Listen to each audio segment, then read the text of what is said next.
Hey everyone, Rick from European Motors here. Thank you for joining me today. Now I want to make clear that I am not making this video to point out anything negative. In fact, I'm making this video just to expose what I would call evidence or the real truth, what I saw, what I documented, and I'm going to show that to you. Just to let you know, I have driven the model Tesla S before, and I'm actually pretty impressed with their product. I don't own a Tesla, no one in my family owns a Tesla, nothing like that, but I am really inspired by the whole concept, the whole model. So let me tell you that I don't come here with a negative perspective, but I do want to come with a truthful perspective. And I know some of you may even have a Tesla yourself, know someone who has one, or maybe you're interested in one, and I want to just show you a few things maybe before you think about that, or something to consider. I do want to give judgment to you as the person, and maybe this is inconsequential and not a big deal.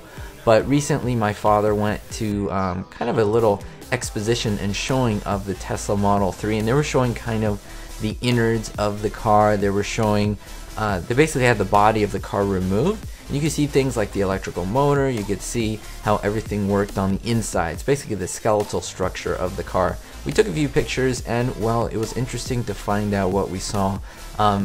Honestly, to my dad, who is an auto mechanic and an engineer as well, it was a little bit worrisome, and I'll tell you why, and of course I'll show you the pictures. Now, just to let you know, none of these pictures were photoshopped or anything like that to look a certain way. Only thing, they were cropped and zoomed in so you could see things with more detail. Now let's begin here, just to give you an idea of how it looks. Basically, the outside body of the car is removed, and we can see things like the electric motor. We can see basically the heart and soul of the car, how the tires work, how just all the mechanical aspects of the car are working. One of the things that was looked at by us are basically the welding points, which are very exposed here. Now let me give you something to think about. This is a car that Tesla themselves is showing off, showing as a trophy, trying to convince us to buy their product. And so in my mind, they would put the best of the best. They would put the best welds, the best example of the best car that they have.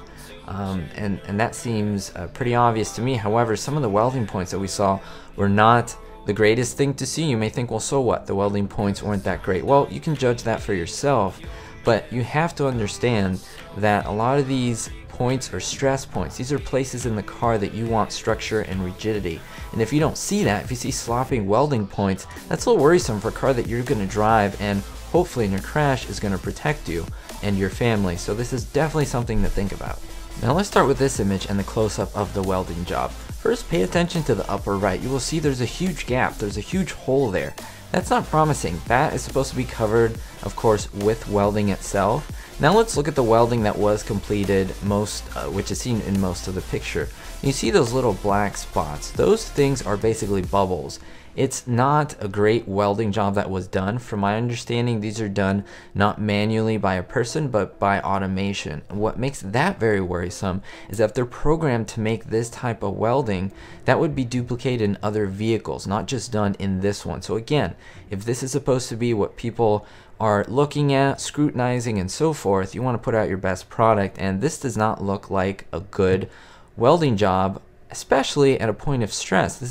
These are two pieces of metal, aluminum, that are supposed to be joined together, and of course you want them to be strong, rigid for the car. And again, like I said, not a great welding job, but then that's up to you to decide if you agree with me or not. Similar idea here. We see a welding point beginning at the bottom of the photo, and it continues up, and you see a big gap, a big area where, well, there was no welding job done in that black area. It is basically an uncompleted, unfinished welding job.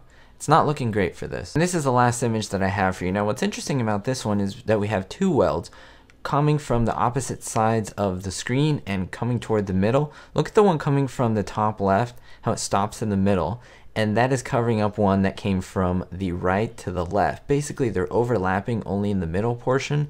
When you weld, what you should do is do one straight line, and then do another idea would be to put one right on top if you want to double reinforce, not to have a smaller overlapping piece, much like this one. So those are just a few examples. Again, this is something that I just want to put out there and have you guys decide for yourself. Let me know what you think in the comments down below. Is this worrisome to you?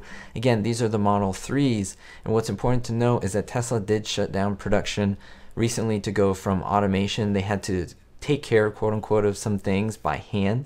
So I don't know if it referred to something like this or maybe some other issue, but it is something to look at. Thank you so much for supporting the channel. I will see you all next time, and most importantly, drive safe.